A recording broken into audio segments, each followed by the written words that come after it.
بسم الله الرحمن الرحيم. الحمد لله رب العالمين، والصلاة والسلام على سيدنا محمد وعلى آله وأصحابه أجمعين. سبحانك لا علم لنا إلا ما علمتنا إنك أنت العليم الحكيم. سبحانك لا فهم لنا إلا ما فهمتنا إنك أنت الجواد الكريم. رب اشرح لي صدري ويسر لي أمري واحلل عقدة من لساني يفقهوا قولي وأفوض أمري إلى الله إن الله بصير بالعباد. أما بعد، السلام عليكم ورحمة الله وبركاته. Allah Azze ve Celle'ye çeksiz hamd ve sanolar. Cenabımız Hazreti Muhammed Mustafa Aleyhisselatü Vesselam'ga salat ve selamlar yo'llagan holda inshaalloh bugun navbatdagi darsimizni boshlaymiz. Alloh Azza ve Celle darsimizni unumli, barakatli qilsin. Muhtaram azizlar, sizlarning vaqtlarini olish, ya'ni isrof qilish niyatimiz yo'q. Shuning uchun ham inshaalloh darsimizga, ya'ni sizga azizlarga taqdim qilmoqchi bo'lgan mavzumizga qaytamiz. Biz siz azizlarga taqdim qilmoqchi bo'lgan mavzu bu imtihon dunyosida hayot deya atalmish imtihonlar to'ni insonni har qachon ham ko'nglidagidek ishlar bo'lavermaydigan, ba'zan ko'nglimizga yoqadigan, bizni nafsimizga to'g'ri keladigan, ba'zan esa bizni ko'nglimiz xohlagan ishlar bo'lmaydigan, ko'pincha ayniqsa o'zi shundoq bo'ladi aslida, bizni xohlagan narsamiz bo'lavermaydigan dunyodagi narsalar, voqealar, hodisalar yoki shaxslar, hatto oilaviy munosabatlardan tortib ko'chadagi munosabatlarimizga qadar hayotimizning, ya'ni kundalik hayotimizda biz xohlagan narsalar har qachon ham bo'lavermaydi. Ana o'sha biz xohlagan narsalar bo'lavermasligining asosiy boislaridan biri bu dunyo o'z nomi bilan imtihon dunyosi ekanligidir. Imtihon bo'lganidan keyin albatta o'tda qiyinchiliklar, mashaqqatlar bo'ladi. Biz xohlaydigan, biz xohlamaydigan ishlar, bizning xohishimizga muvofiq keladigan, bizning xohishimizga, istaklarimizga zid bo'ladigan ishlar bo'ladi. Imtihon o'z nomidan mana shundoqdir. Imtihon bo'lganidan keyin bu imtihon dunyosida endi ko'pincha bizning xohishlarimiz ro'yobga chiqavermagach, biz istagandek dunyoni biz qura olmaganimizdan keyin qandoq qilib baxtli yashashimiz mumkin? Qandoq qilib asabiylashmasdan, hadeb asablarni buzavermasdan, o'zimizni ham ado qilib, atrofimizdagi insonlarni ham o'zimizdan bezdirmasdan, o'zimizdan to'ydirmasdan yashashning kaliti nima? Buning chiqish yo'li bormi yoki yo'qmi? Mana shu haqida inshaalloh siz azizlarga bir ajoyib, bir sirli bir ko'rsatmani inshaalloh siz azizlarga avvalo o'zim uchun ham, qolaversa sizlar uchun ham buni men tavsiya qilmoqchiman. Ushbu tavsiyani aslida Alloh subhanahu va taolo Hazrati Payg'ambarimiz Muhammad Mustafa Aleyhisselatü Vesselam'ga bergan. Bu tavsiyani berishni yonida beribgina qolmasdan Alloh subhanahu va taolo o'z zotning tabiatlariga bu narsani jo qilib qo'ygan. Hazrati Muhammad Mustafa Aleyhisselatü Vesselam'ning, Janobimiz Aleyhisselatü Vesselam'ning tabiatlariga bu narsani Alloh subhanahu va taolo jo qilib qo'ygan. Boshqa payg'ambarlar Alloh subhanahu va taolodan so'ragan ushbu baxtning kalitini Alloh subhanahu va taolo u zotga so'ramasdan turib o'zi ato qilib qo'ygan. Va bu baxtning kaliti nima? Hayotda o'zingizni ham yeb adoyi tamom qilmasdan tinch, osuda, xotirjam yashashning kaliti nimada? Ayni vaqtda o'zingizdan boshqalarga ham o'zingizni darg'azab qilib, o'zingiz ham asabiylashib, boshqalarni ham ayni vaqtda asablarni tarang qilmasdan yashashning yo'li nima? Buning yo'li hozir aytib o'tganimizdek, boshqa payg'ambarlar Alloh subhanahu va taolodan o'zlarining haqiqiy vazifalari, risolat, payg'ambarlikdek vazifalarni bajarishdan oldin Alloh taolodan so'ragan. Bu baxtning kaliti. Janobimiz Hazrati Muhammad Mustafa Aleyhisselatü Vesselam'ga esa o'zi so'ramaslaridan turib ato qilingan kalit nima edi? Bugun inshaalloh mana shu haqida siz azizlar bilan birgalikda qisqacha suhbatlashib o'tmoqchimiz. Aytib o'tganimizdek, bu dunyo imtihon dunyosi. Hayot chiqish va tushishlardan iborat. Hayot xursandchilik va musibatlardan iborat. Alloh subhanahu va taolo do'stiga ham dushmaniga ham bu hayot tarzini ravo ko'rgan. Bu kabi hayot tarzidan Alloh taolo o'zi yaxshi ko'rganlar ham omonda qolmagan. Payg'ambarlar, insoniyatning gultojlari, Alloh subhanahu va taolo yaxshi ko'rgan zot. İnsaniyat orasida, butun bashariyat orasida Alloh taolo ularning orasida eng yaxshi ko'rgani payg'ambarlar bo'ladigan bo'lsa, payg'ambarlar ham bundan omonda qolmaganlar.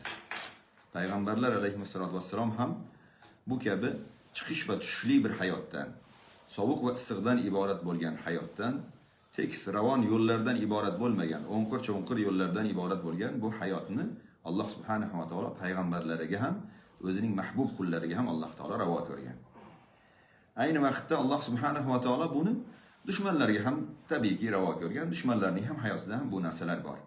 Alloh taolo dushmanim deya ularga faqat yomon narsalarnigina ravo ko'rmasdan, ularga ham ba'zan ayni vaqtda tushishni ravo ko'rgandek, chiqishini ham ravo ko'rgan Alloh subhanahu va taolo.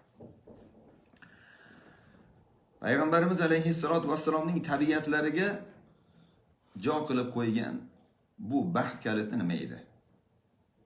Bu baxt kaliti biz biroz avval darsimizni Facebook ijtimoiy tarmoqlarida e'lon qilishdan avval e'lon qilganimizdek, bu keng fe'l bo'lishdir. Biroz o'zingizni keng olishingiz, ya'ni qalbingizni kengroq tutishingiz, yuragingizni tor qilmasligingiz, bo'lar bo'lmas narsalarni ichingizga olaverib, o'zingizni ham, atrofdagilarni ham hayotdan to'ydirib yubormaslik. Hayotdan to'ydiribgina qolmasdan Alloh taoloning qadaridan norozi bo'lishga o'tib ketmaslik. Inson bo'lmas narsalarga o'zi jirraki bo'lib qolsa, yonib tez tutaqib ketadigan bo'lib qolsa, o'zimiz kabi, bora bu narsa insonning ko'p taraflariga zarar yetkazadi. Sog'ligiga zarar yetkazadi. Ya'ni dunyo qarashiga zarar yetkazadi. Bora sog'lom fikrlashga ham ta'sir qila boshlaydi va nihoyat eng so'nggi nuqtasi Alloh subhanahu va taoloning qadariga ham norozi bo'lishdek yomon bir illatga insonni olib borib qo'yishi mumkin. Mana shuning uchun ham mo'min musulmon kishi xotirjam yashash uchun bu hayotni Alloh subhanahu va taolo insonga bergan, bu dunyoni Alloh taolo imtihon qilib bergan, modomiki imtihon dunyosi ekan, bu bo'ladigan narsalar tabiiy narsalar deya qarshilash.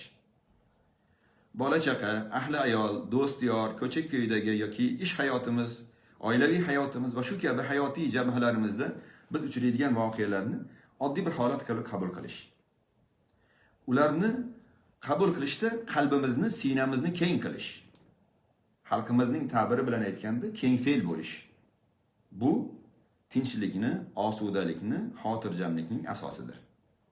Shaxsiy hayotda ham mana shu narsa muhim, jamiyatning hayotida ham mana shu narsa muhim. Inson qanchalik boshqalarning hayotidan mas'ul bo'lib borar ekan, mas'uliyat sizning zimmangizda qanchalik ko'payib borar ekan, masalan, oila rahbarisiz, oiladan siz mas'ulsiz. Yoki kattaroq bir korxonada rahbarsiz, korxonadan siz mas'ulsiz.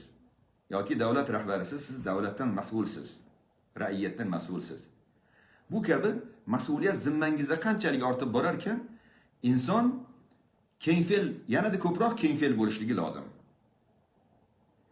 Butun insoniyatning bir ma'noda mas'uli Hazrati Muhammad Mustafa alayhissalatu vassalom bo'lganliklari uchun ham. Ya'ni u zot shaxsan o'zlari shundoq qabul qilganlar. Yer yuzida birorta inson iymonsiz, islomiyatsiz hayot kechiradigan bo'lsa, ya bu kabi buning tabiiyki oqibatida baxtsiz bo'lib qolsa, buning mas'uliyatini payg'ambarimiz alayhissalatu vassalom o'zlariga olganlar. Payg'ambarimiz alayhissalatu vassalomning payg'ambar ekanliklarini qabul qilgan va qilmagan barchasini ummat sifatida qabul qilganlar. Payg'ambarimiz alayhissalatu vassalom ularning hammasini mas'uliyatini yelkalariga olganlar. Demak, bunchalik katta mas'uliyatni yelkalariga oldilarmi? Demak, shunga yarasha u zotda fe'llar ham keng bo'lishi kerak edi. Fe'l keng bo'lish kerak. Inson farzand ko'rmasdan oldin unga ozginagina bir kenglik, yuragining kengligi ozgina bo'latsak, bu kifoya qilishi mumkin. Oila qurgandan keyin, oila rahbari bo'lgandan keyin endi insonga bu fe'llik, boyagi fe'l endi kifoya qilmaydi. Endi yanada kengroq fe'l bo'lishi kerak. Qalbi, siynasi kengroq bo'lishi kerak. Odamlardan keladigan har xil munosabatlarni, hayotdan keladigan har xil voqealarni tabiiy qarshilab, ularni siynasiga otib, eritib yuboradigan bir qaynoq qalb egasi bo'lishi kerak inson. Keng qalb egasi. Aks holda inson baxtli yashay olmaydi inson.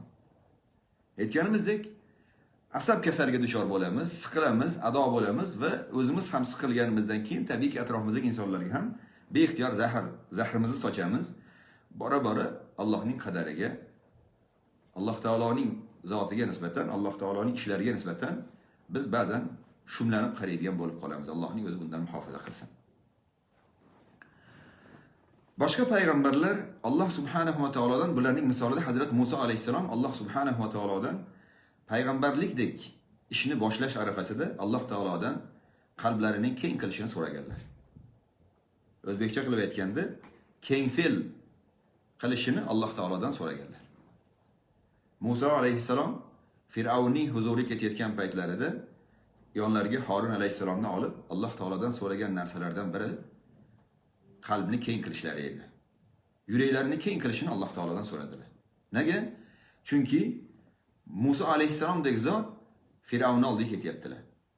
Fir'avnning oldiga borgandan keyin albatta u zotdan yaxshi gap kutasan degan kafolat yo'q. Xush kelibsan deya uni kutib oladigan. Sen bizni to'g'ri yo'lga boshlash uchun kelibsan. Sen bizni hidoyat qilish uchun kelibsan. Sen bizni abadiy jannat bog'lariga yetaklash uchun kelding. Rahmat senga deya unga qizil gilam to'shab kutib oladigan holati yo'q. U Fir'avn ana robbukumul a'la deydigan, men sizlarning oliy rabbiylarman deydik deya iddao qilgan yolg'onchi bir kimsa. Demak, bu kimsadan qaytishi bo'ladi, ya'ni bu kimsadan kutilayotgan munosabat aniqroq. U non tuz bilan kutib olmaydi tabiiyki. U buni Musa alayhisalomning, Harun alayhisalomning ikkalalarining qilayotgan xizmatlariga rahmat aytmaydi. Minnatdorchilik bildirmasliklari aniq. Bilaks, aksincha ularni joniga qasd qilishlari, ularni imkon qadar tezroq yo'q qilish payida ekanliklari aniq edi. Shuning uchun ham balkim Hazrat Musa alayhisalom Harun alayhisalom yonlariga olib Allohdan so'radilar. Robbi shrah li sadri dedilar. Birinchi qiladigan. Allohdan birinchi so'rayotgan narsalarga diqqat qiling. Firavnning huzuriga kiraman Allohim. Men Firavnning huzuriga kirar ekanman. Birinchi menga seni yordaming quyidagi bo'lsin Alloh. Menga yordam ber. Yordamingni birinchisi nima? Ishrah li sadri. Meni ko'ksimni keng qil Alloh. Ya'ni qalbimni keng qil. Meni fe'limni keng qil. Ya'ni Firavn huzuriga kirilgan paytda unga yaxshilikni ravo ko'riladi, ammo u esa ya'ni ne'matlar olib kelgan zotga ne'matlar bilan javob beradi. Salom aytib kirsangiz, u sizga la'nat o'qiydigan bir holat. Salom aytib kirasiz birovning huzuriga, siz unga yaxshilikni ravo ko'rasiz, siz unga foydasini o'ylaysiz, ammo u sizni har qachon ham sizga minnatdorchilik aytmaydi. Ko'pincha hayot shunaqa. Zotan o'z hayot shundoq. Sizni yaxshiligingizni yaxshilik bilan kutib olmaydi. Eng kamida rahmat demaydi. Balkim sizga la'nat o'qishi mumkin, sizni malomat qilishi mumkin, sizni ayblashi mumkin, sizni joningizga, molingizga qasd qilishi mumkin. Endi bu kabi munosabatni kutib olish uchun, bu kabi munosabatga bardosh berish uchun insonda keng fe'l bo'lishi kerak. Insonda yuragi, siynasi keng bo'lishi kerak. Fir'avnona munosabatlarni siz Musa alayhisalom kabi munosabatda bo'lasiz insoniyatga, ammo ular sizga Fir'avn kabi munosabatda bo'lsalar, ularni ichingizga olmasligingiz uchun qalbingiz keng bo'lishi kerak. Siyna, ko'krak, sadr, insonning sadri, sen sadrdan murod qalb, yurak keng bo'lishi kerak. Ba'zan aytamiz oramizda munosabatlarda yuraging kengroq qiyin, namchi siqilaverasan deymiz. Inson yuragi keng bo'lishi kerak. Hazrat Musa alayhisalom Alloh taolodan buni so'radilar. Robbi shrah li sadri va yassir li amri. Undan keyin so'ragan narsalar nima? Meni ishimni qulay qiling deb so'radilar. Birinchi qalbimni keng qil Alloh deb so'rayaptilar. Demak, qalbning kengligi inson uchun Alloh taolo tomonidan berilgan yuksak bir ne'matlardan biri bo'lar ekan. hayotda agar siz to'g'ri inson bo'laman desangiz, yaxshi inson bo'laman desangiz, bo'lish bilangina to'xtamasdan atrofingizdagi insonlarga ham yaxshilikni ravo ko'raman deb yo'lga chiqqan bo'lsangiz, solih inson bilan bo'libgina qolmayman, balki men muslih inson bo'laman. Boshqalarni ham yaxshi yo'lga tortaman, qo'lidan ushlab yetaklayman. Faqat o'zimgina jannatga kirishni harakatida bo'lmayman. Boshqalarni ham jannatga kirishini xohlayman. O'zimni, oilamni, bolamni, chaqamni, do'stimni, ahbobimni, ko'chadagina, ish hayotimdagi insonlarni va hokazo desangiz, illoki sizda bo'lish kerak bo'lgan narsa mana shudir. Ya'ni keng fe'llilik lozim. Hazrat Musa alayhissalom Alloh subhanahu va taolodan Firavunni oldiga kirishdan avval, Firavunni huzuriga kirishdan avval Alloh taolodan buni so'radilar. Bu bejiz emas edi. Payg'ambarimiz alayhissalatu vassalomga kelsak, Alloh subhanahu va taolo u zotga bu narsani, bu ajoyib bir baxt kalitini, ulkan bu ilohiy ne'matni so'ramasdan turib Alloh taolo berdi. Alloh bu haqida, ya'ni Alloh taolo quyidagi oyatlarni nozil qildi, ya'ni hammamiz biladigan Sharh surasini birinchi oyatlari bunga dalildir. Sharh surasida Alloh subhanahu va taolo, ya'ni Sharh surasidan avval Qur'oni Karimda bilasizlar, tartib jihatdan Duho surasi keladi va Duho surasi keladi. Va Duho surasida Alloh subhanahu va taolo payg'ambarimiz alayhissalatu vassalomga bergan va berajak ne'matlarni eslatib oyatning so'ngida ushbu sura-i karimani Alloh quyidagi oyat bilan nihoyalaydi. Esinglarda bo'lsa. Va amma bi ni'mati robbika fahaddith deydi Alloh taolo. Va ammo ey Muhammad deydi Alloh alayhissalatu vassalomga, payg'ambar alayhissalatu vassalomga Alloh taolo Rabbingizni ne'matini so'zlang. Rabbingiz sizga bergan ne'matni endi odamlarga ayting. Ko'ryapsizlar, men Rabbim qanaqa marhamatli zot. U meni qanaqa yaxshi ko'radigan zot. deya, ya'ni bir ne'matni, sizdagi mavjud ne'matni ulamolar shuncha aytadiki, mana shu oyatga binoan, sizdagi mavjud ne'matni meniki deb aytish bu haromdir.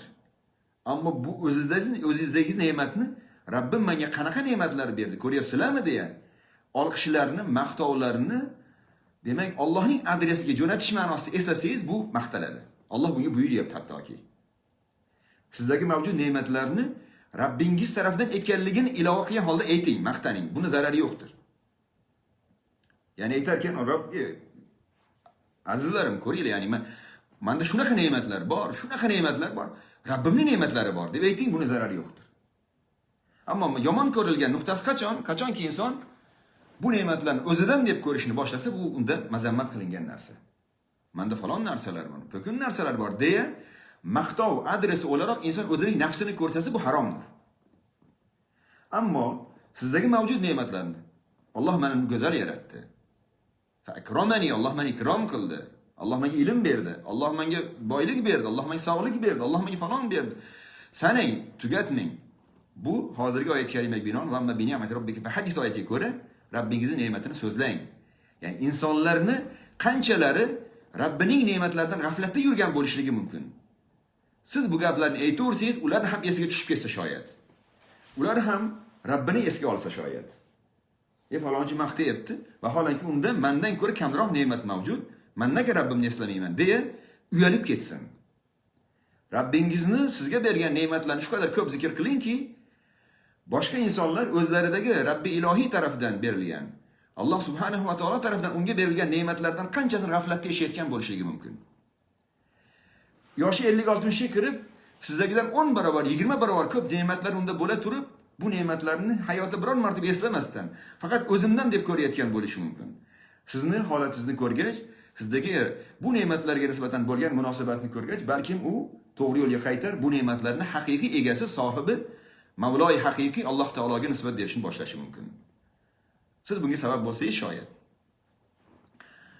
Keling mavzuga qaytaylik. Ushbu oyat karimada, Zuho surasining so'nggi oyat karimasida Alloh taolo payg'ambarimiz alayhissalatu vassalomga Rabbingizning ne'matini so'zlab bering deydi Alloh. Fa haddid.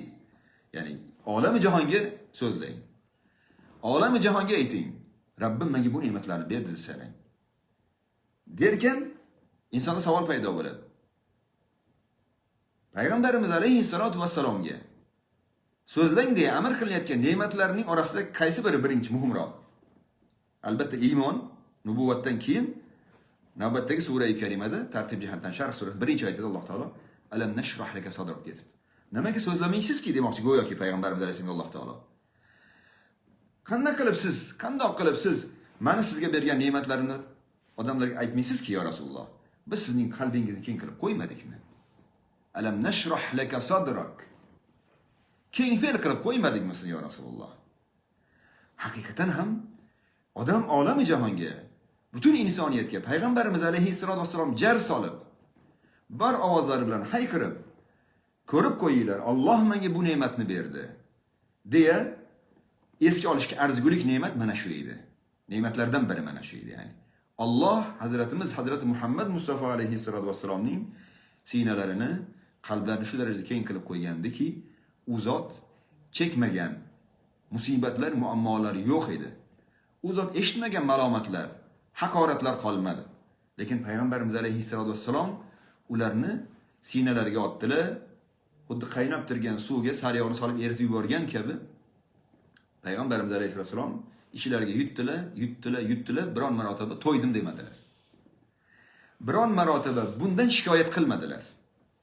Payg'ambarimiz alayhissalom vassalom biron marotaba dushmanlarning yoki johillarning, ilmsizlarni, ya'ni payg'ambarimiz alayhissalom vassalomning maqomlarini bilmagan kimsalarni, u zotning buyukliklarini ko'rib tani olmagan insonlarni biron marotaba munosabatlardan shikoyat etib demadilar payg'ambar alayhissalom vassalom. Men bulardan ko'p chekdim, meni bilmadi bular demadilar. Chunki Alloh azza va jalla u zotning qalblarini keng qilib qo'ygan edi. Alloh aytibdi, biz sizning sinangizni, qalbingizni keng qilib qo'ymadikmi? Bu degani qilib qo'ydik degani. Qalbingizni keng qilib qo'ydik.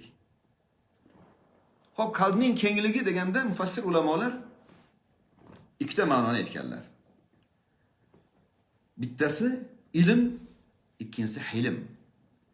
Alloh subhanahu va taolo payg'ambarimiz alayhissalom vassalomning qalblarini ilm bilan keng qildilar, ayni vaqtda hilm bilan keng qildilar. Ilm va hilm barobar bo'lishi kerak. Rabboniy insonlarda, rabboniy olimlarda, baxtiyor yashayman degan insonlarda ilm va hilm yonma-yon yurish kerak. Payg'ambarimiz alayhissalom vassalomning qalblarini nubuvvat bilan Alloh taolo to'ldirib qo'ydi. Nubuvvatni hazm qiladigan, ya'ni nubuvvatni ko'tara oladigan qalb bo'lish uchun insonning qalbi juda ham misli ko'rilmagan darajada keng bo'lishi kerak. Keng bo'lish kerak. Ko'tarol tog'larning ustiga yuklansa, tushirilsa, tog'lar parchalanib ketadigan darajadagi Qur'ondek og'ir bir yukni, mas'uliyatni, ilmni, mas'uliyatni ko'tarish uchun, hikmat manbaini ko'tarish uchun insonning sinasi juda ham keng bo'lishi kerak. Bu ma'noda ham payg'ambarimiz alayhissalom vassalomga bu oyatni, ya'ni Alloh taolo bu oyatni u zotga nozil qildi desak to'g'ri bo'ladi. Ikkinchi ma'nosi, inson biz sizning qalbingizni keng qilib qo'ymadikmi degani, sizning fe'lingizni keng qilib qo'ymadikmi?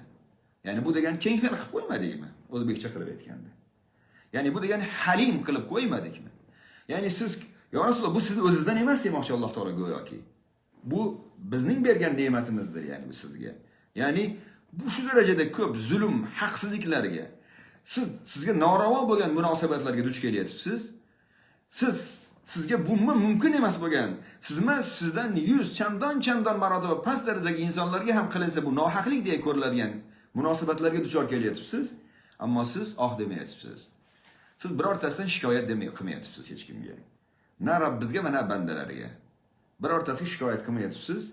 Demakki, bu bizdandir demoqchi Alloh taolo. Biz sizni keng fe'l qilib qo'ydik. Fe'li keng payg'ambarimiz alayhissalom. Ko'taraveradilar, ya'ni boshqacha qilib aytganda ko'taraveradilar. Odamlardan yana yomon munosabat kelaveradi. Unisi qo'yib bunisi qo'yib unisi munosabat qilaveradi, lekin hech qachon yo'q demaydilar. Payg'ambarimiz alayhissalom vassalomning orzulari boshqa, ammo atrofidagi insonlar boshqa. Ammo Alloh Rasuli alayhissalom bundan shikoyat qilmaydilar baribir. Yana vazifalarni ado qilish uchun harakat qiladilar, lekin birortasiga qo'pol munosabat qilmaydilar, birortasiga shikoyat qilmaydilar, birortasini urib so'kib qo'yish degan narsalar yo'q edi payg'ambarimiz alayhissalom vassalomda. Alloh Rasuli alayhissalom vassalom keng fe'l ekanliklarini ko'rsatib berdilar. Dar haqiqat inson dunyoda o'zi ham, oilaviy hayotida ham, ish hayotida ham, ijtimoiy hayotida ham baxtli hayot kechirishning yo'llaridan bir asosiysi bu demak keng fe'l bo'lib yashashdir. Odamlardan, atrofizdagi insonlardan hozir yana ham nima deymiz, insonlarga zarar yetkazish qulaylashib ketdi. Okean ortidan bo'ladi. U yo'llardan hattoki sizga ba'zan zarbalar kelishi mumkin, ma'lumotlar bo'lishi mumkin, ammo siz yanada parvo qilmasdan yana yo'lingizda davom etishingiz, yana siz ularga yomonlik ravo ko'rmasligingiz, keng fe'l bo'lishingiz kerak bo'ladi. Keng fe'l. Siz butun vujudingiz bilan ya'ni ichingizga solasiz, keyin o'sha himoya qilasiz, keyin keng fe'l bo'lasiz, keyin tinchlik, keyin xotirjamlik, keyin sakinat va hokazo narsalar keyin ro'yobga chiqa boshlaydi.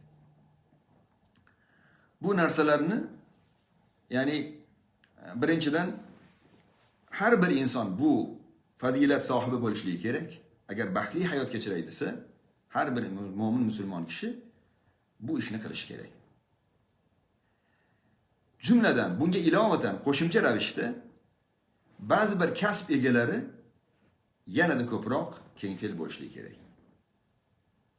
Kasb egalari, ularning egallab turgan kasb, maqom, mansablaridan kelib chiqib, ular yanada kengroq fe'l bo'lishligi kerak. Bular kim? Qanchalik kattaroq inson, kattaroq mansabdor bo'ladigan bo'lsa, maqom mansab egasi bo'ladigan bo'lsa, u shunchalik kengroq fe'l egasi bo'lishi kerak. Kechagi kengligi bugunga kifoya qilmaydi u insonlarga. Jumladan, masalan, tabiblar, hakimlar, doktorlar boshqalarga qaraganda, bir misol olaroq keltiryapman, yanada kengroq bo'lishi kerak. Chunki kasal o'z nomi bilan kasal, siz uni davolamoqchi bo'lasiz, u qocha boshlaydi sizdan.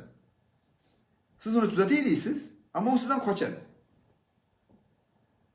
Siz ammo uning bu munosabatiga nolimaysiz. Xafa bo'lmaysiz. Ichingizga olmaysiz. Siz tabiiy kutib olasiz bu narsani. Tabiiy bir holat sifatida qabul qilasiz. Yanada insonlarni davolash, insonlarni muolaja qilish uchun qo'ldan kelgan harakatni qilasiz. Keng fe'l bo'lasiz. İnsoniyatning gultoji, insoniyatning sardori, butun bashariyatning namunasi bo'lgan zot Hazrati Muhammad Mustafa alayhissalatu vassalom barcha fazilatlar borasida ibrat, namuna bo'lganlaridek, ibrat olam bo'lganlaridek, namuna-i jahon bo'lganlaridek, jumladan ushbu fazilat xususida ham namuna ibrat edilar. Faqat hozir biz ba'zi bir misollarni keltirib o'tamiz. Ya'ni uylarning ichida, oilalarning ichida bunga qanchalik diqqat qilardilar, oila hayotlarida va ko'cha hayotlarida ham bunga qanchalik diqqat qilardilar, bulardan ayrim misollarni keltirib o'tamiz. Faqat bitta narsani o'zimdan boshlab talab qilishimiz kerak. Bu insonning og'zini ochib qo'yadigan, insonni hayratlantirib qo'yadigan darajadagi bu oliy fazilatni eshtarkan, bu namunalarni eshtarkan inson faqat taajjublanib binab qolmasligimiz kerak. Balki bu narsalarni biz ham amalga oshirishimiz kerak. O'zimiz hayotga tatbiq qilishimiz kerak. Buni ro'yobga oshirishimiz kerak. Nima uchun? Chunki bu nubuvvat emaski, inson buni qaytadan bizga berilmaydi degani. Payg'ambarlik boshqatdan kelmaydi, ammo undan boshqa narsalar keladi. Oilaviy hayotda tinchligimiz bo'lsin desak, bunga rioya qilishimiz kerak ekan. Biz ko'pincha qilmadik va buning yomon oqibatlarini ko'ryapmiz. Ko'cha hayotimizda ham biz bu narsani o'zimizga olmadik, keng fe'l bo'la olmadik. Natijada bo'lar bo'lmas narsalarga jahlimiz chiqadigan, jirraki bo'ladigan bo'lib qoldik. Bo'lar bo'lmas sabablar, arzimas narsalar sababidan ko'plaridan ko'nglimiz qoldi. Yoki ko'plarni ko'nglini og'ritdik, dilini ranjitdik. Bu bizning xatomizdir. Birinchi keling yaxshisi payg'ambarimiz alayhissalatu vassalomning uylarning ichida bu oltin qoidaga qandoq amal qilardilar? Bunga misollar keltirib o'tamiz. Payg'ambarimiz alayhissalatu vassalom ayollariga ham shunaqangi keng fe'l ila munosabatda bo'lardilarki, 9 ta ayollari bo'lishiga qaramasdan olamshumul bir katta bir muammolar deyarli hayotlarida bo'lmadi. Bir ikkita voqeani hisobga olmasangiz, jiddiy bir muammo bo'lmadi hayotlarida. Oralarimizda ko'plar masalan hatto bitta yolg'iz ayol bilan ham hal qila olmagan muammolarni o'zi 9 ayollar bilan xamirdan qilib hal qilardi. Nimani hisobiga? Keng fe'lliklar hisobiga edi ko'pincha. Havvoni qizida derdilar, ketaverardilar. Havvoni qizida bu ya'ni. Ayol kishi bo'lganda shu bo'ladi, endi nima bo'ladi boshqa degandek buni tabiiy qarshilardilar. Ichlariga olib, o'ylanib, buni orqasini o'zlarini yeb adoy tamom qilib yoki buning oqibatida o'sha insonlarga zulm qilib, ulardan kelgan bitta yomonlik, ikkita yomonlik bilan qaytarib, javob berib, hayotni battar chegallashtirmasdilar. Hayot, ya'ni Havvoni qizida derdilar, oddiy qabul qilardilar, davom etardilar yo'llarida. Chunki inson bu kabi narsalar bilan agar o'ralashib qolsa, payg'ambarlikdek asosiy vazifalardan inson chalib qolishligi mumkin edi. Payg'ambarimiz alayhissalatu vassalomni, ya'ni hayotlarini qarasangiz, risolatdek ulkan bir vazifalarni hech oqsatmadilar. Eng oliy darajada bajardilar. Eng go'zal darajada bajardilar. Farishtalar lol qoladigan darajada bajardilar. Maloikalar olami lol qoladigan darajada bajardilar. Vaholanki uylarida 9 ayollari bor edi. Agar siz bilan biz kabi pashshadagi narsadan, ya'ni chivindagi narsadan fil yasalganida edi, keng fe'l bo'linmaganda edi, u holda bu ishlarni uddasidan chiqish qiyinroq bo'lardi. Amr mahol deya olmayman, ammo qiyin bo'lardi. Payg'ambarimiz alayhissalatu vassalomning ayollaridan tashqari uylarida Anas ibn Malikdek yosh yigitcha bo'lardi, xizmat qiladigan. O'sha zamonda yosh yigitcha edi. Onalari Hazrati Payg'ambarimiz alayhissalatu vassalomga u zotni nima qilib kelgandilar? Ko'ngillaridan chiqazib, qo'limda borim shu ya'ni deya tortiq qilib, hadiya qilib olib kelgandilar. Anas ibn Malik radhiyallohu anhu yoshgina bolacha edilar, Payg'ambarimiz alayhissalatu vassalomning xonadonlarida yurardi. Payg'ambarimiz alayhissalatu vassalom xizmatlarini qilardi derken, ba'zilar noto'g'ri tushunmasin. U zot o'zlariga xodim qilib olmagandilar. Balkim oilani erkatoyi bo'lib yurardilar u zot. Radhiyallohu anhu. Nega bu gap iborani qo'llayapsiz deyishinglar mumkin. Bo'lgan voqealarni, ya'ni u zotning o'zlarining tillarini eshitsangiz, nubuvat xonadonida o'tkazgan kunlarini eslab, xotiralab aytgan gaplarini eshitsangiz, siz bunga amin bo'lasiz. Ya'ni nubuvat xonadonida o'tkazgan kunlarini hattoki siz bilan biz o'zimizning ota-onamizni uyimizda o'tkazgan kunlardan ko'ra yorqinroq xotirlardilar. Biz o'zimizni farzandlarimizga ko'rsatgan munosabatimizni balkim farzandlarimiz xotirlasa, bunchalik chiroyli bir xotirlay olmaydi. Chunki u zot nubuvat xonadoni edi tabiiyki. Albatta aytishingiz mumkin, sizning xonadoningiz qayerda, nubuvat xonadoni qayerda? Haqsiz. Payg'ambarimiz alayhissalatu vassalomning xonadonlari nubuvat xonadoni edi. O'zi xonadonda zohiran xizmatchidek bo'lib ko'ringan yigitlar ham u xonadonning erkasi, u xonadonda yashash bilan sharaflangan zotlar edilar. Imom Buxoriy rahimahulloh rivoyat qilgan hadis sharifda Hazrat Anas aytadilarki radhiyallohu anhu, men deydilar, Nabiy sallallohu alayhi vasallam 10 yil xizmat qildim.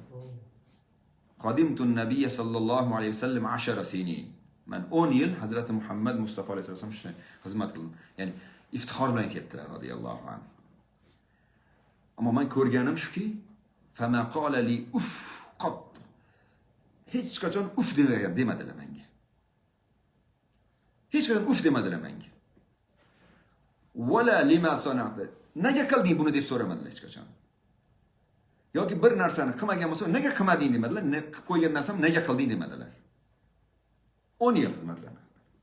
Ya'ni inson 1 kun, 2 kun, 3 kun takalluf qilishi mumkin, ammo 10 yil. Unisiga xizmatchilari, unisiga yosh bola. Kimga dardini aytadi? Kimga shikoyatini qiladi?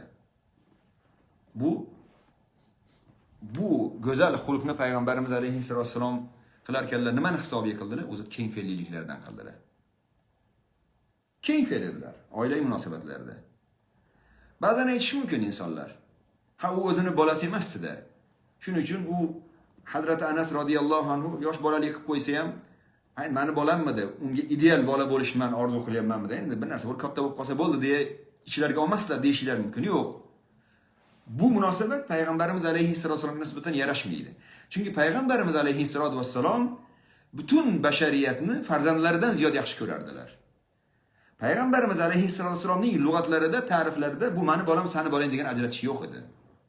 Payg'ambarimiz alayhissalatu vassalom har bir insonni, har bir insonga, bani odamga o'zlarining farzandlariga nimani ravo ko'rgan bo'lsa, shuni ravo ko'rardilar. Odatda inson o'zining farzandiga ota-ona farzandining kamolini xohlasa, ota-onalar odatda. Payg'ambarimiz alayhissalatu vassalom ham ummatlarining kamolini xohlardilar. Ha, mani bolammi-da Anas, menga nima endi? Masalan, ba'zan biz shunaqa qilamiz-ku ko'chada masalan. O'zimizning farzandimiz bilan xuddi shu gap bitta ishni begona odam qilsa, biz begona odamga unchalik qo'ymaymiz, ichimizga olmaymiz ko'pincha. Mani bolammi-da, bir marta juda yaxshi bo'lsa qaytarib qo'yamiz, ikkinchisi menga nima deb ketaveramiz. Ammo o'zimizni bolamiz bo'lsa, takror qaytaramiz. Bolamiz yana qilsa, yana bola deymiz, kimga dodimni aytaman deymiz, yana ichimizga yutamiz. Yana tutoqib ketsak ham, portlab ketsak ham, yonib ketsak ham yana bolam deymiz. U zot Hazrat Anasga ham o'zlarining farzandlari kabi munosabatda bo'lardilar. Boshqalarga ham xuddi shu munosabatda bo'lardilar. Payg'ambarimiz alayhissalom nazarlarida bolani ajratish joiz mumkin emas. Ba'zilar o'ylashi mumkin. Ya'ni aytishlari mumkin. Ha, Payg'ambarimiz alayhissalatu vassalom bu sahobani ya'ni sahobaga bu munosabatni qildi, lekin aslida u boshqa bir maqsadlar bor. Yo'q, unaqa emasdi. Payg'ambarimiz alayhissalatu vassalom u zotga va boshqalarga ham ayni shaklda oila ishlarida ham xuddi shu shaklda go'zal bir munosabat, ya'ni keng fe'llilik bilan munosabatda bo'lardilar. Bular bo'lmas ishlariga o'zlari ham tutoqib yonib, boyaga odamni ham so'kib, haqorat qilib, o'zlaridan bezdirmasdilar. Hazrat Anas yana aytadilar boshqa bir rivoyatda.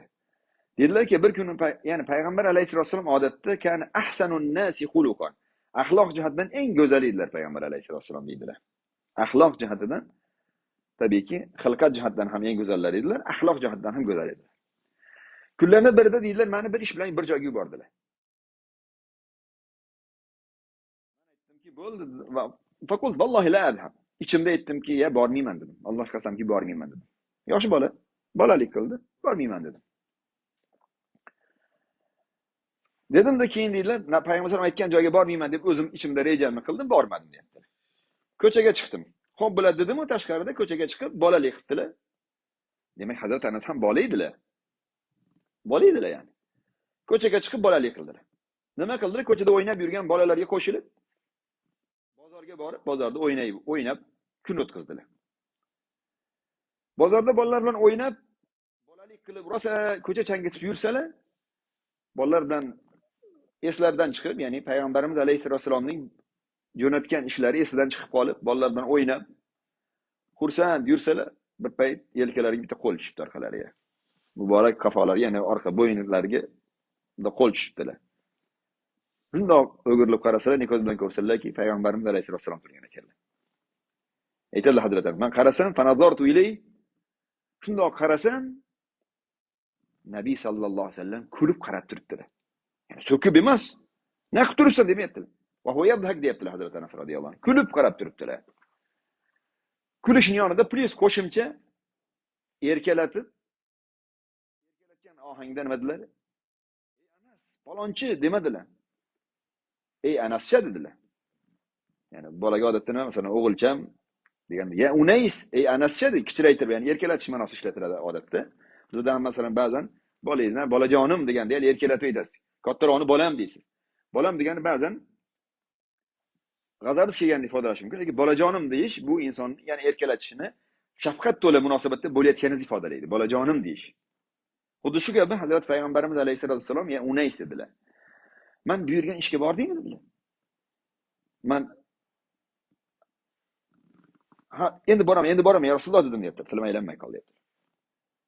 Vas davom ettiryaptilar Hazrat Anas radhiyallohu anhu. Men bu rivoyatda 9 yil xizmatlarini qildim, lekin Rasul alayhissalomning, Akram alayhissalomning falon ishni nimaga qilding, falon ishni nimaga qilmading deganlarini eshitmadim deyaptilar. Bilmayman deyaptilar bu narsa. Alloh Rasuli alayhissalom, ya'ni yosh bolakay bolaligini qilib qo'yganliklarini tabiiy qabul qilyaptilar. Bolada deyaptilar. Bola ko'chaga chiqib o'ynab qo'yganini tabiiy qabul qilyapti. Buni katta muammoga aylantirib, nega bundoq bo'ldi, nega bundoq demayaptilar, balki o'sha o'rtadagi munosabatni yana yumshatish uchun Payg'ambarimiz alayhissalom nima deyapti? Ey Anascha deb erkalatib, kulib, tabassum bilan qarab munosabatda bo'lyaptilar.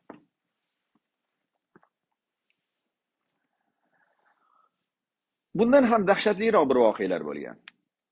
Endi tashqari hayotlarda, uydagi hayotlar mana shunday oyda. Hatto masalan uy hayotlarida yana qo'shimcha ilovatini aytamiz. Ayollarga ham shunaqa munosabatda bo'ladilarki, ba'zan ayollarning o'zotga qilgan munosabatlarini ko'rib qo'ygan tashqaridan masalan qaynotalar yoki boshqalar ko'rib qolsalar, Abu Bakr yoki Umar roziyallohu anhu ko'rib qolsalar, qizlarning qilgan munosabatini ular ko'tara olmasdilar. Payg'ambarimiz alayhisalom emas, ularning g'azablari kelib ketardi, ya'ni. Qanaqa qilibsan payg'ambar alayhisalom bu munosabatni qilasanız deya ba'zan bu munosabatni ko'tara olmasdilar. Ammo Rasul akram alayhisalom keng fe'l edilar, aytib o'tganimizdek. Oiladagi munosabatni boridek qabul qilardilar.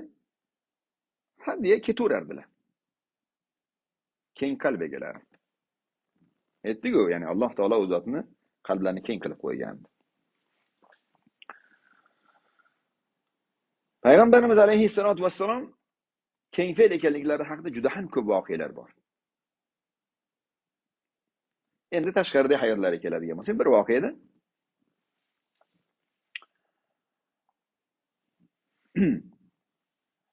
boshqa bir voqeada, ya'ni Alloh subhanahu va taolo aytadiki, Alloh subhanahu va taolo Qur'oni Karimda zino qilgan erkak va ayolni agar oilali bo'ladigan bo'lsa, ya'ni ularni demak oilasiz bo'lsa, ya'ni yuzlari urishga boshqaga buyuradigan bo'lsa, ammo lekin payg'ambarimiz alayhissalatu vassalom o'shalarga ham nima qildi? Jazo berilayotgan paytda ham fe'llar, ya'ni keng fe'llilik bilan munosabatda bo'lardilar. Ya'ni jazoga loyiq odam, lekin shunda ham keng fe'llilik bilan munosabatda bo'lardilar. Tarbiyaviy munosabatni, tarbiyaviy uslubni o'zgartirmasdilar. Bunga dalil Abu Hurayra aytadilar radhiyallohu anhu. Bir kuni payg'ambarimiz alayhissalomning huzurlariga bir odamni ichib qo'ygan, aroq ichib qo'ygan odamni olib kelishdi. Payg'ambarimiz alayhissalom uni jazosini beringlar, uringlar dedilar. Abu Hurayra aytadilarki radhiyallohu anhu, oramizda birimiz chiqib, qo'limiz bilan birimiz chiqib, qovushimiz bilan ura boshladik. Birimiz kiyimimiz bilan ura boshladik. Etek kiyimimiz etagi bilan boshqa bilan hokazo. Haligi odam qocha boshladi. Haligi odam urdik, jazoladik qisqasi. Kiyimdan ketgandan keyin oramizda qavm ichida bittasi turib, "Ey Alloh seni sharmanda qilguray" dedilar. Jinoyatchi, ichib qo'ygan, gunohkor odam. Payg'ambarimiz alayhisolamning buyruqlari bilan jinoyatga jazo berildi. Ya'ni bu odamga demak islom ta'limotiga ko'ra jazo ham tuzatish uchun berilar ekan. Demak, uni qiynash boshqa uchun emas, o'sha gunohdan qaytsin degan ma'noda berildi. Buni qayerdan bilyapmiz desa, agar o'sha odamni tamoman yo'q qilib tashlash maqsadida bo'ladigan bo'lsa, unda hozirgi biz aytmoqchi bo'lgan gapni payg'ambarimiz alayhisolam aytmasdilar. Ko'rsatmadi. Nima dedilar payg'ambar alayhisolam? Qavm turib, rosa boyagi odam jazolab bo'lgandan keyin, "Alloh seni sharmanda qilguray" dedi. Payg'ambar alayhisolam aytdilarki, "La taqulu hakada." Bunaqa demanglar. Bunaqa desanglar shaytonga yordamchi bo'lib qolasizlar bu odamga. Ya'ni Alloh zotan shuni shayton o'zi shuni orzu qilyapti. Mo'min musulmon kishini sharmanda bo'lishini xohlaydi. Sizlar shaytonga yordamchi bo'lib qolasizlar dedilar. Demak, uni badduo qilmanglar unga. Maqsad nima? Demak, boyagi unga jazo berishlaridan, qo'llashlaridan ko'zlangan maqsad uni isloh qilish edi. Tarbiya qilish edi. Xuddi shuningdek Sahihaynda keladi. Sahihaynda keladi, bilasizlar, Tabuk g'azotiga 3 ta sahoba chiqa olmay qoldilar. Tabuk g'azotiga safarbarlik e'lon qilindi. 3 ta sahoba chiqa olmay qoldilar. 3 ta sahobani keyin payg'ambar alayhisolam kelganlarni so'radilar. "Sen nimaga bormading?" falon. Hazrat Ka'b ibn Malik radhiyallohu anhu kelgan paytlarida, "Men xalofaka, nimaga sen bora olmading? Axir sen ulov sotib oluvding-ku" dedilar.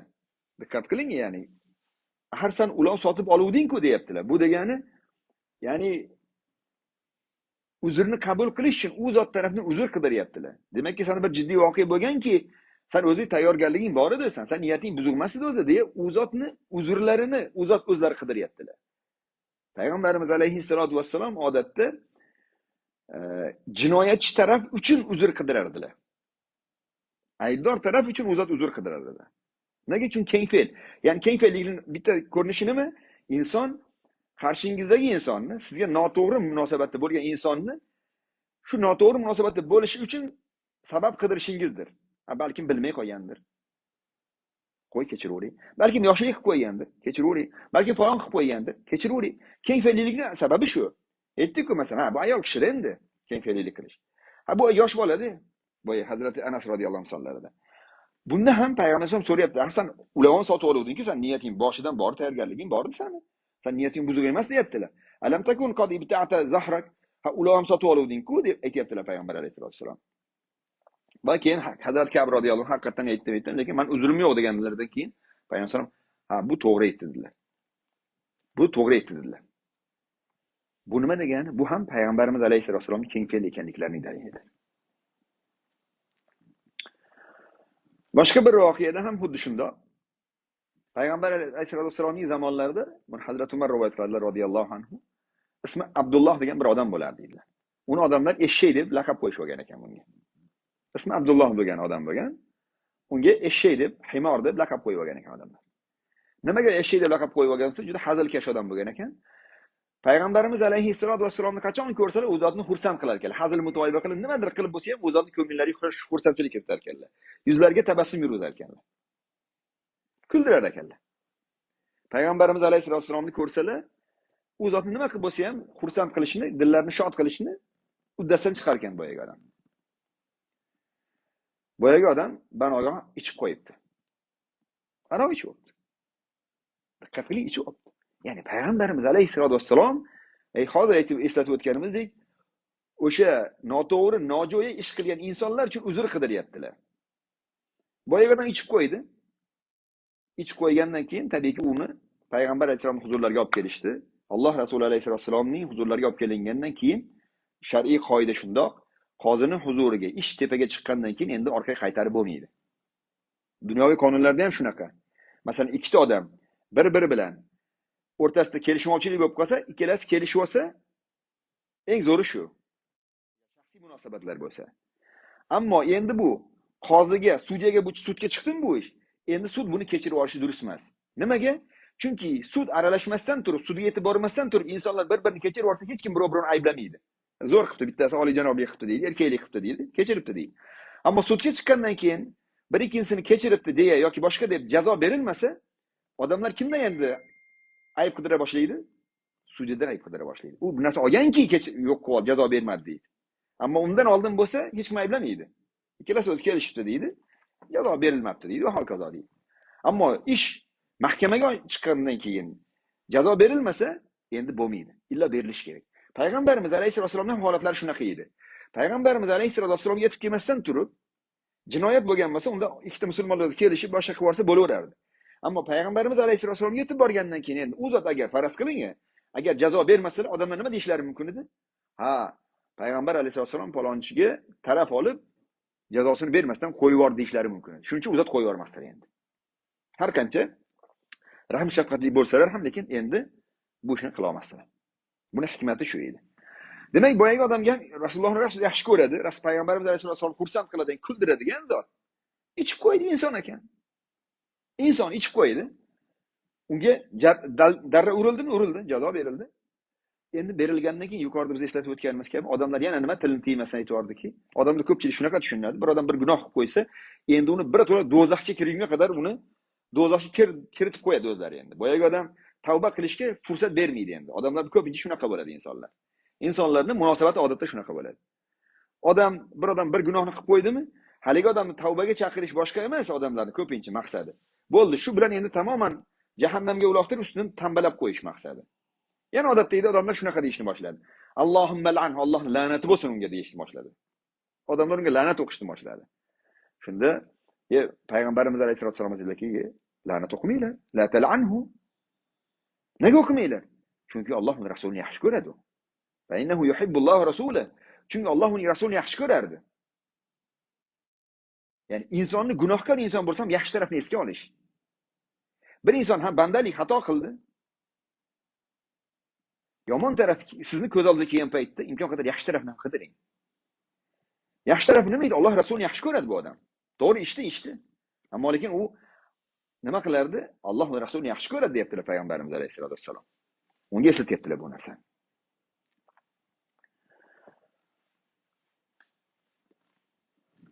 Bunaqa voqealar juda ham ko'p edi.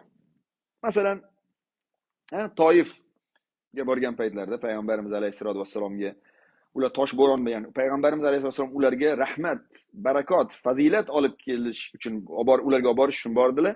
Ulardan berilgan javob tosh otishdi, ya'ni.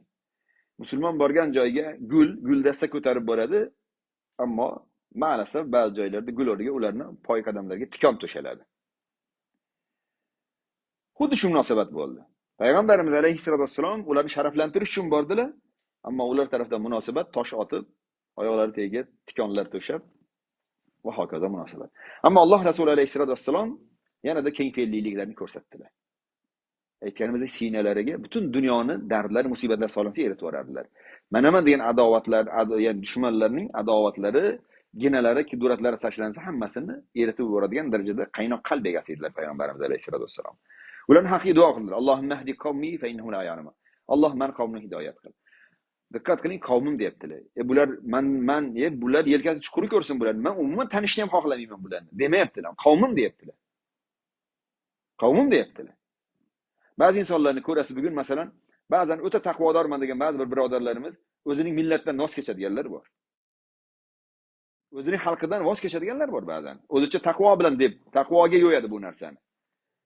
Bu millatni yer yutsin, bu millat falon bo'lsin, bu millat bundoq bo'lsin. O'zini bu millatdan ekanligini esdan chiqarib qo'yadi.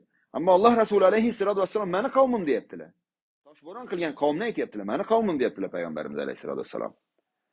Alloh Rasuli alayhisolatu vassalom tanib olmayaptilar. O'zlarining qavmlaridan voz kechmayaptilar. Aytganimizdek, ba'zi bir insonlar bugun ma'lasaf o'zicha taqvoning ifodasi deya, taqvodorligimning belgisi deya, ba'zi bir millatdoshlarimizning qilayotgan nojo'ya ishlaridan butun boshli millatni, xalqimizni falonchi kuraga turmaydigan ya'ni haqoratlar bilan so'kib haqorat qilyaptilar. Ularga la'nat o'qiyaptilar. Ammo Alloh Rasuli alayhisolatu vassalom esa ular meni qavmim deyaptilar. Allohumma hdi qavmi meni qavmim degan. Meni qavmim, ularni hidoyat qil Alloh. Ular uchun uzr qidiryaptilar. Ular bilmayaptilar. Fa innahum la ya'lamun. Kayf elagalar. Kayf. Boshqalarga la'nat o'qimaysizmi degan paytlarda payg'ambar aytgan, atrofda odamlar ko'tara olmayapti. Dushmanlarni qilayotgan munosabatlarini, payg'ambarimiz alayhisolatu vasallamga nisbatan bo'layotgan munosabatni, ammo Alloh Rasuli alayhisolatu vasallam esa ularni o'rniga, ya'ni uzr qidiryaptilar. Men rahmat qilib yuborilganman. Valam ubat la'an, men la'nat o'quvchi qilib yuborilmaganman. Nega men la'nat o'qish undaysizlar degan ma'noda. Men la'nat o'quvchi qilib yuborilmaganman, deyaptilar payg'ambarimiz alayhisolatu vasallam. Ya'ni odamlarni bu darajada qonini qaynataveradigan munosabatlarga nisbatan bunaqangi sovuqqonli bo'lish bu keng fe'llilikning ifodasidir, muhtaram azizlar. Nuh alayhissalom ham masalan 1000 yil qavmlarni da'vat qildilar. 1000 yil. 1000 yil da'vat qilish inson keng fe'l bo'lishi kerak yani.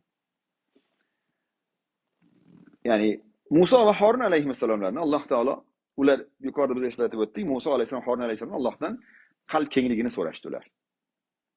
Ikkalarini Alloh taolo Firavnning huzuriga yuborar ekan, endi Alloh amr qilyapti.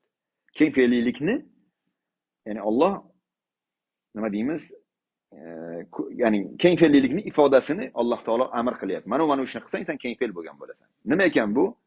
Firavnning huzuriga borlaring. Izhaba ila Firavun. Firavnning oldiga kelinglar, boringlar. Innahu tag'anaga boringlar, chunki tug'yonga ketdi u. Tug'yonga ketdi. Tug'yon ketgandan keyin tabiiyki u yaxshiligini bilmaydi. U nonko'r u. Haddan oshdi.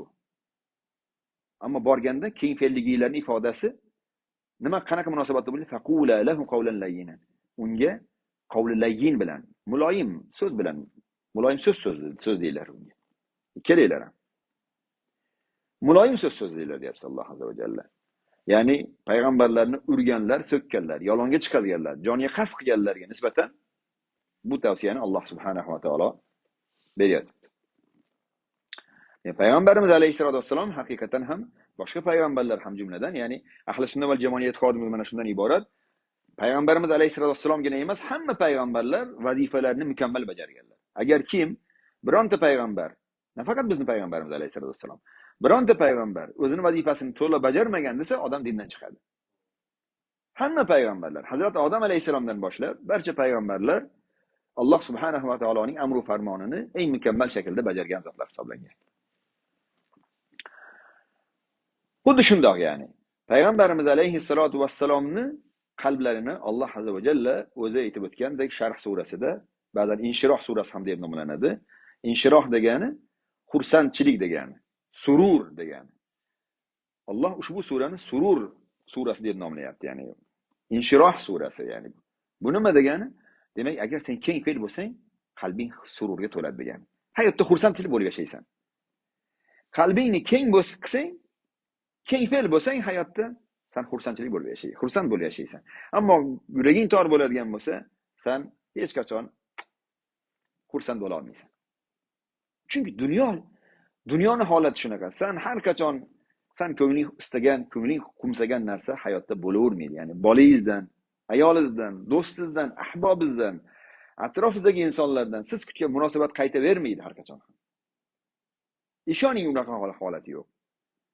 Keng fe'l bo'lmasdan iloji yo'q. Siz istagan orzular har qachon ham ushlanavermaydi. Demak, payg'ambarimiz alayhisolom yuqorida aytganimizdek, ilm va hilm bilan qalblari keng qilingan edi. Shuning uchun ham payg'ambarimiz alayhisolomning ilmlari umuman cheksiz, qalblaridagi ilm, axloqlaridagi hilm, keng fe'lliklik ham bu misli ko'rilmagan darajada juda ham keng, cheksiz, chegarasiz edi payg'ambarimiz alayhisolom. Misollar ko'p deyamiz. Yana boshqa bir voqeani ham eslasanglar bo'ladi. Hazrat Anas buni ham rivoyat qiladilar. Bir kun men payg'ambar alayhisolom bilan birga edim. Egnalarida bir hoshiyasi valla qo'pol dag'al bo'lgan, qattiq bo'lgan bir choponlari bor ustilarida. Bir arobiy keldida, qo'qqisdan kelib, Alloh Rasuli alayhisolomning boyagi choponlarning bo'g'zidan, ana hoshiyasidan ushlab qattiq tortdi. Shu darajada qattiq tortdiki, deydilar, Alloh Rasuli alayhisolom muborak bo'yinlariga boyagi choponlarning izi chiqib qoldi yani. Demak, shu darajada qattiq bir qo'pol munosabat qilgan ekan boyagi arobiy. Bu ham yetmaganda aytdiki, ey Muhammad dedi. Ya Rasululloh demayapti, ey Muhammad deyapti. Adabsizcha munosabat. Demak, u musulmon edi. Ammo adabsiz edi.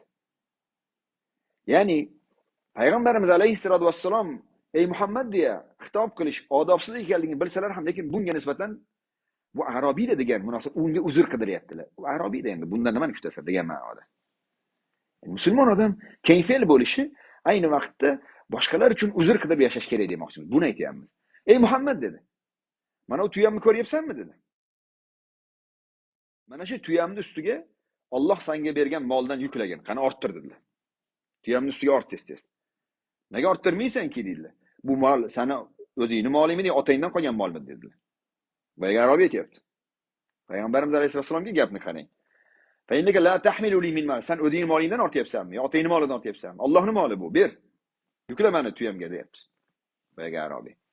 Ya'ni bu gapni hozir payg'ambarimiz alayhisolamga emas, hatto siz bilan menga siz ko'tara olmaysiz bu narsani.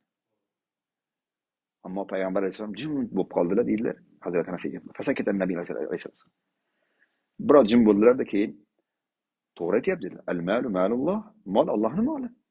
Men Allohning quliman, men abdu dedilar. So'ng aytdilarki, ey arobiy dedilar. Ya'ni beringlar dedilar tabiiyki. Ey arobiy dedilar. Ey falonchi dedilar. Sen menga bu munosabating uchun, menga qilgan ishing uchun qasos olinishingdan qo'rqmaysanmi dedilar. Payg'ambar alayhisolam qarang. Bu arobiy payg'ambarimiz alayhissalatu vassalomdagi olijanoblikni bilgani uchun ham, keng fe'l ekanliklarini bilgani uchun ham bu qo'pollikni qilgan ekan boyaga arobiy. So'zlarga diqqat qiling. Ey deyapti, payg'ambarimiz alayhisolam aytibdilar. Sen hozir menga qilgan bu munosabating uchun qasos olinishini o'ylamaysanmi dedilar. Arobiy hech ikkilanmasa yo'q deyapti. Subhanalloh, yo'q deyapti. Alloh Rasuli alayhisolam nega sen qasos olishini hech xayoling keltirmayapsan? Arobiy dediki, ey Muhammad dedi. Li'annaka la tukafi bis-sayyi'ati as-sayyi'. Chunki men bilaman, siz yomonlikka yomonlik bilan jazo bermaydigan odamsiz. Yomonlikka yomonlik bilan javob bermaydigan odamsiz. Subhanalloh, ya'ni arobiy bo'lishiga qaramasdan payg'ambar alayhisolam o'qib olgan ekan. Payg'ambarimiz alayhisolatu vasallamni axloq hamidalarini o'qib olgan ekan. Keng fe'lliklarini, ishlarga olavermasliklarini, ginachi emas ekanliklarini, kechirimli zot ekanligini o'qib olgan ekan. Men bilaman dedi, ya'ni xotirjam arobiy aytibdi. Men bilaman, siz yomonlikka yomonlik bilan javob bermaydigan zotsiz. Shunda Alloh Rasuli alayhisalom kulib yubordilar. Fadahikan Nabiy alayhisalom. Hani Arabiyni uddabronligidan kulib yubordilar payg'ambarimiz alayhisalom. Va dedilarki, bitta tuyasiga arpa yuklab beringlar, yana boshqa tuyani olib kelib turib, yana bitta tuyaga xurmo ham yuklab beringlar deb yuklab jo'natib yubordilar. Boshqa bir voqea. Bir Arabiy yana keldi. Odatda Arabiylar bu ishni qilardi. Bir Arabiy keldi. Payg'ambarimiz alayhisolamdan yana bir narsa so'radi. Bering deb. Odatda insonlar shunaqa bo'ladi. Ber deb keladi. Payg'ambar alayhisolam berdilar. Bersalar, boyagi odam noshukur odam. Sen menga payg'ambar aytdilar-ki, berganlardan keyin bu yetarli bo'ldimi senga? Men yaxshilik qildimmi dedilar. Chiroyli muomala qildim. Arabiy yo'q dedi. Hech uyalmasdan, ikkilanmasdan yo'q dedi. Wala ajmal, sen chiroyli ish qilmading dedi. Payg'ambarimiz alayhisolamning atroflarida turgan sahobalar bundan darg'azab bo'lib ketib qoldi. Oyoqqa turib ketishdi. Bu nima deyapti? Payg'ambar alayhisolam shunaqa munosabat qiladimi bu ya? deya o'rinlaridan sakrab turdilar. Bir adabini berib qo'yish uchun boyagina. Ammo Alloh Rasuli alayhisolam ishora qildilar. Bosib bo'linglar, og'ir bo'linglar. Ya'ni keng fe'l bo'linglar degandek. Odamlar arang o'zini bosdi, sahoba ikromlar. Payg'ambarimiz alayhisolam o'rinlaridan turib ichkari kirib ketdilar, xonalariga kirib ketib, keyin bir narsa olib chiqdilar. Yana qo'shib olib chiqdilar. Endi yetadimi dedilar. Boyagi odam ha endi yetadi dedi. Keyin duo qildi boyagi Arabiy. Qavm qarindosh barchasidan senga yaxshi mukofot bo'lsin. Alloh nomidan, qavm qarindosh nomidan Alloh taolo senga mukofot bersin deb boyagi odam chiqib ketdi. Shunda payg'ambarimiz alayhisolam chiqib ketishdan oldin boyagi odamga qarab turib, sen bundoq deding. Shundan keyin mana ashoblarimning qalbida bir narsa paydo bo'lib qoldi, senga nisbatan yomon tushuncha paydo bo'lib qoldi. Agar sen xohlasang, men ularning oldida ularning qalbida senga nisbatan paydo bo'lgan nafratni o'chiradigan bir gap gapirib qo'yaman, maylimi dedi. Qarang, payg'ambarimiz alayhisolam o'zlari kengfe'l bo'lib, uning boyagi Arabiyning ko'rsatgan yomon munosabat, xunuk munosabatini kechiribgina qolmasdan, ashoblarning ham qalbida nafrat paydo bo'lib qolmasligi uchun, o'sha nafratni yo'q qilish uchun, bartaraf qilish uchun atayla boyagi odamga yo'l ko'rsatyaptilar. Xo'p desang, men hozir sahobalarning oldida sanab chiqaman-da, ashobimning oldida. Sen haqingda bir ikki kalima gap gapiraman. Chunki bu gapni eshitgach, ashoblarim qalblaridagi senga nisbatan adovat yo'qolsin. Boyagi odam xo'p dedi. Xo'p dedi va ketdi-da, keyin ertasiga keldi. Ertasiga keldi deydilar sahobalar. Shunda payg'ambarimiz alayhisolam Arabiyni odamni sahobalarning oldiga olib chiqib aytdilar-ki, bu Arabiy dedilar, kechagi Arabiy. Qala ma qala fazidnahu deydigan dedi. Biz yana qo'shib berdik. Keyin u rozi bo'ldi. To'g'rimi dedilar ko'rsatib. Arabiy ha to'g'ri dedi. Va boyagi duosini qildi. Ahli ayol qavm qarindosh tarafidan Alloh nomidan Alloh taolo sizni go'zal mukofotlasin, chiroyli mukofotlasin deb duo qildi.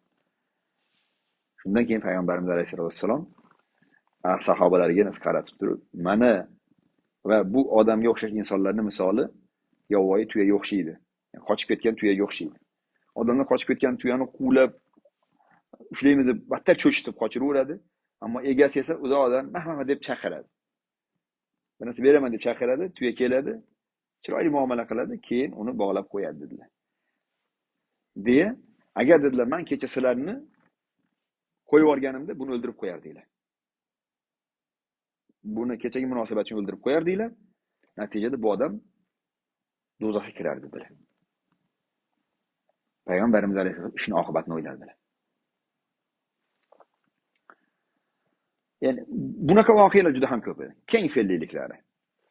Ya'ni bu voqealarni esga olarkan, ko'rarkan, yani biz ba'zan aytamizki, bizning qalbimiz juda ham, yuragimiz tor ekan deymiz. Yuragimiz juda ham tor ekanda deymiz. Biz hech keng bo'la olmabmiz deymiz, ya'ni. Yani bunaqa voqea juda ham ko'p bo'ladi. Bir ikki marta bo'lgan emas, bu voqea ko'p bo'lgan. Masalan, Hunayn g'azotida ham o'ljalar taqsimlanayotgan paytda payg'ambarimiz alayhisolom ba'zi bir hikmatlarga ko'ra, ba'zi bir zotlarga o'ljani ko'proq berganlar. Shunda oradan bittasi turib Allohga qasamki, bu taqsimotda adolat bo'lmadi.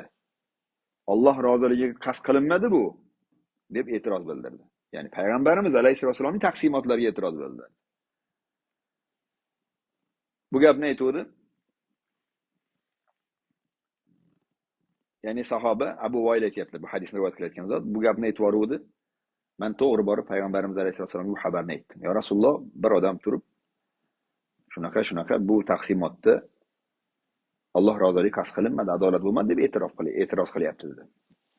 Shunda payg'ambar alayhissalom aytdilarki, "Faman ya'dil", ya'ni u o'yladiki, boy sahoba Abu Vayl radhiyallohu anhu payg'ambar alayhissalom hozir portlab ketsalar kerak deb o'yladi bu gapni.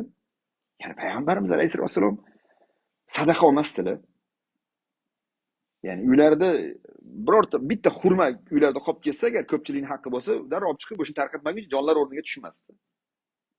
Bu darajada hassos edilar ko'pchilikning haqqiga.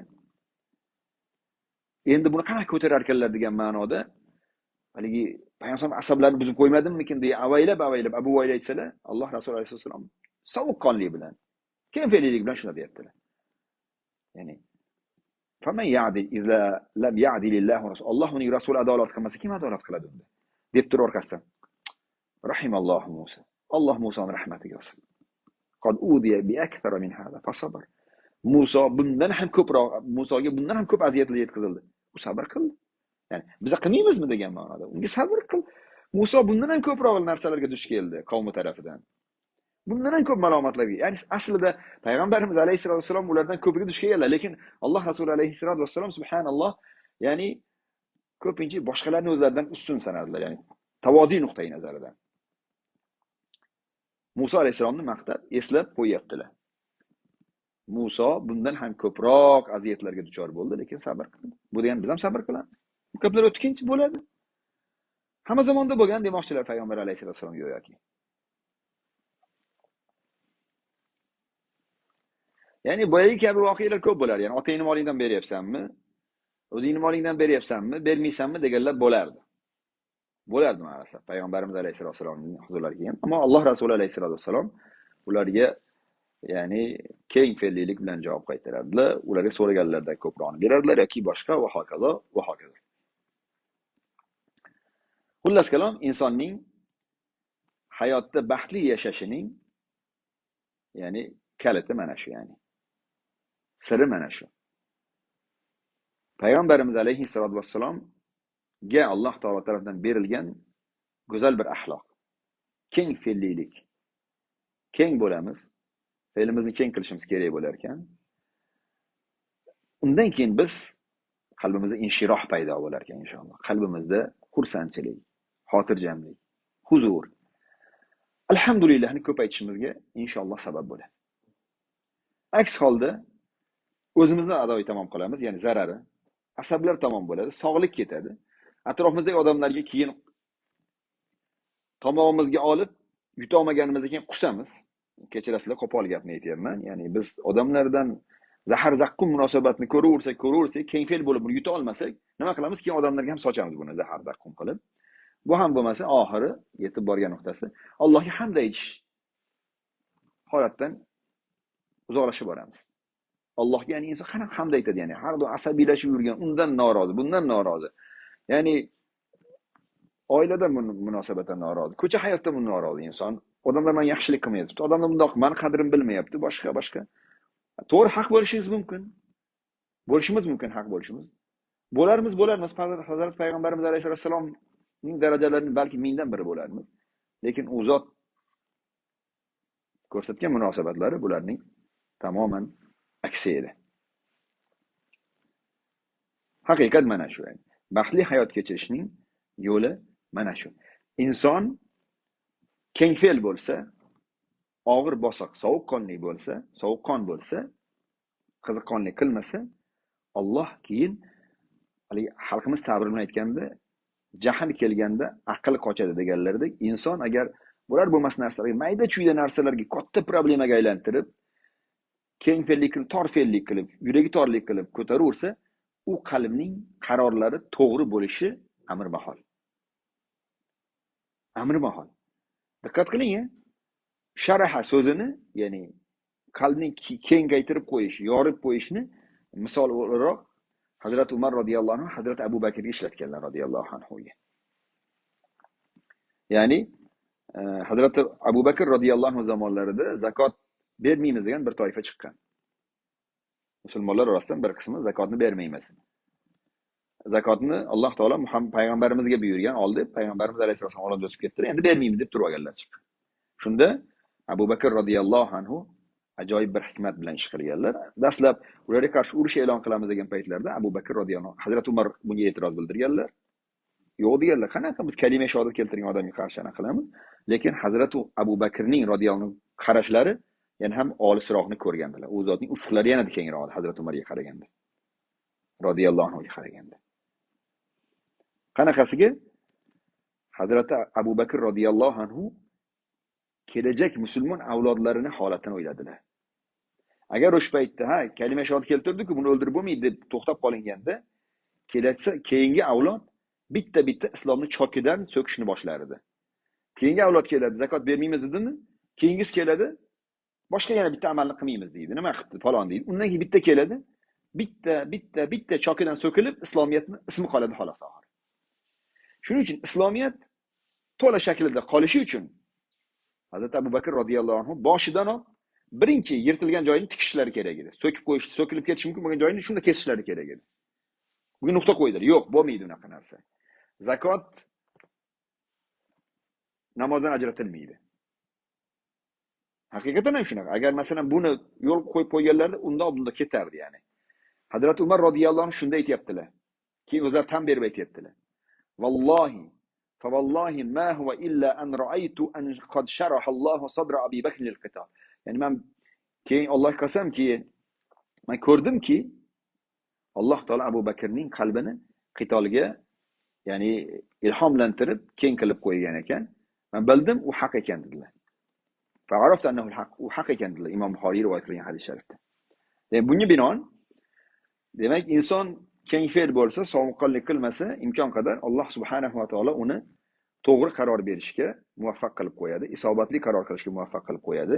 Chunki tor fe'llilik bilan to'g'ri qaror berish, to'g'ri xulosaga kelish ko'pincha bu amr mahol bo'ladi. Insonning hayoti ham jahannamga aylanadi, qo'pol qilib aytganda. Payg'ambarimiz alayhisolomning muborak yo'llaridan yurib, keng fe'l bo'lishimiz kerak. Keng fe'l bo'lsak, inshaalloh hayotimiz ham xotirjamlik, huzur to'la bo'ladi. Eng muhimi biz o'zimizga ham